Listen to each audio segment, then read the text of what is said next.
And a very, very good afternoon to you all.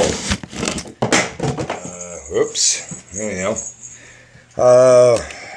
I am your host, Robert Kane, and you are watching The Devil's Advocate.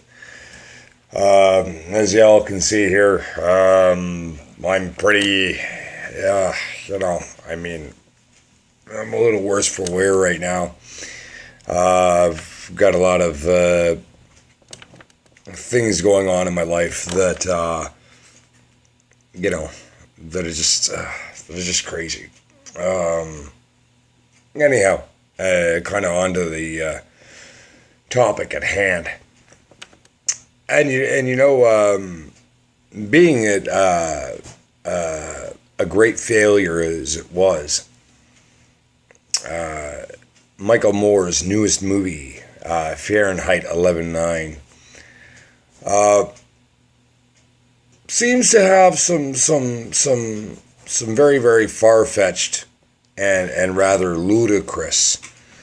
I use the term ludicrous because you have to understand the difference between the norm, what I've now learned at 43 years old, the norm of society, and that which is the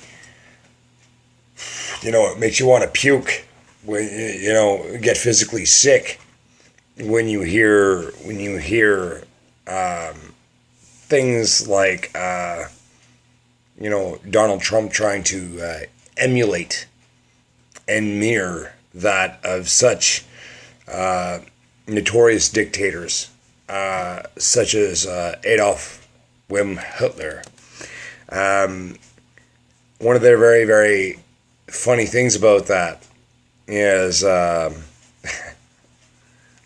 now you don't see NATO attacking the U.S., do you? Right now you don't see bodies being burned in bread ovens or children being let into the fucking showers at Auschwitz here, ladies and gentlemen. So I kind of say to people,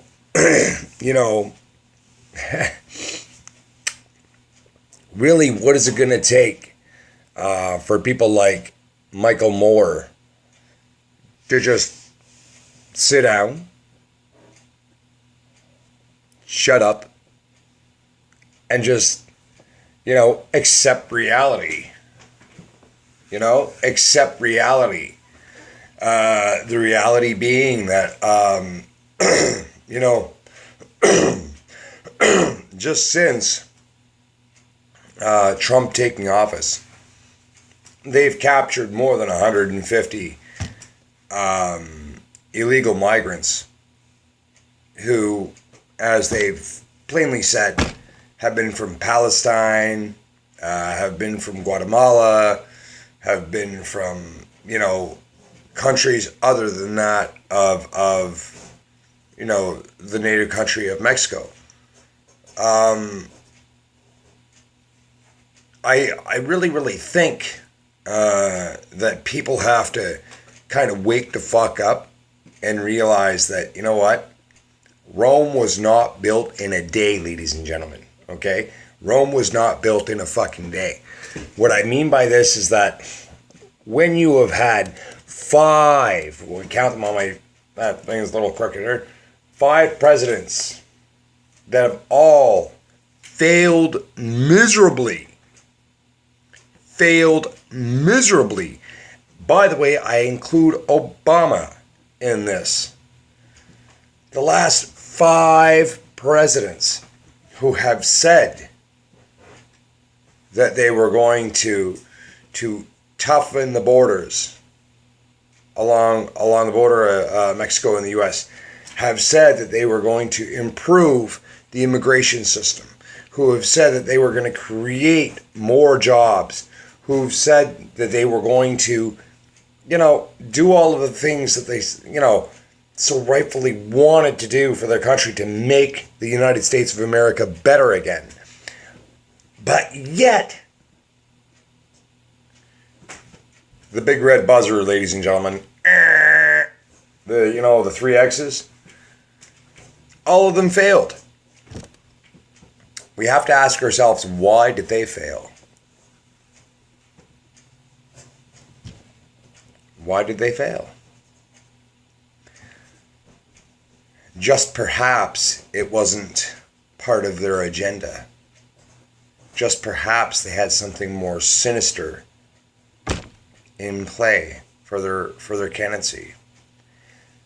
You know, finally we have a man in the most holy of holies.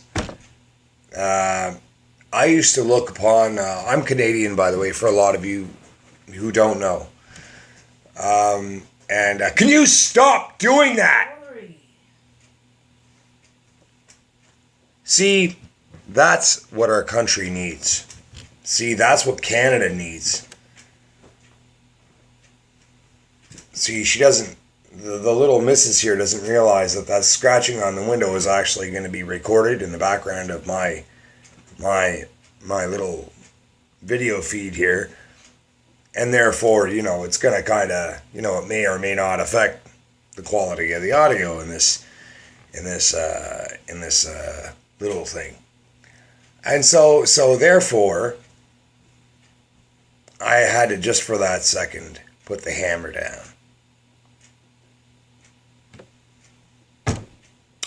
Micheal Moore, my case in point. Your country needs someone just like that. My country is what can I say? Canada is I mean don't get me wrong, I consider myself fairly lucky to have been born here. Compared to by the way, I'm Irish Canadian. Well, actually, sorry, I'm Canadian Irish descent. I was born here in Canada in 75. I grew up in a very, very small town in Quebec, and eventually moved on to Ontario, amongst other cities and provinces. You know, but again, it's, you know, the absolute disregard for others that I'm having a hard time dealing with these days. That's why I try not to watch a lot of news. I try not to watch a lot of, you know, and you know, my day is always complete when I wake up and I pop on here and I see a new notification from the White House channel, or, you know, from any public news broadcasting agency, you know, such as even MSNBC. You know, they're not always, you know, they're not always the first to sound the Trump train horn, but they make some relatively, you know, modified remarks. I don't think that Donald Trump is perfect by any means. I believe it's what you, the people of the United States, need right now.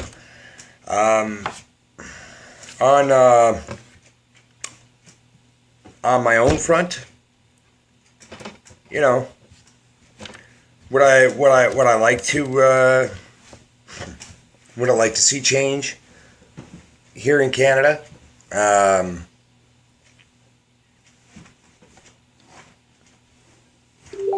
I don't know. You know, sometimes I just gotta shake my head, you know, and ask myself just how the fuck our country is gotten to where it is. But then again, I mean, you know, when you have someone like Justin Trudeau running the country, it's a tough pill to swallow. Anyways, just thought I'd pop on to tell you all I'm still here, still up and about. I've been just really pent up with work and things, just a lot of shit going on in my personal life. Haven't been sleeping very well either, so I just been really kind of, you know, up in the air, so to speak. Wishing you, all of you, again, the best over 2019. And we will talk to you later. Ciao.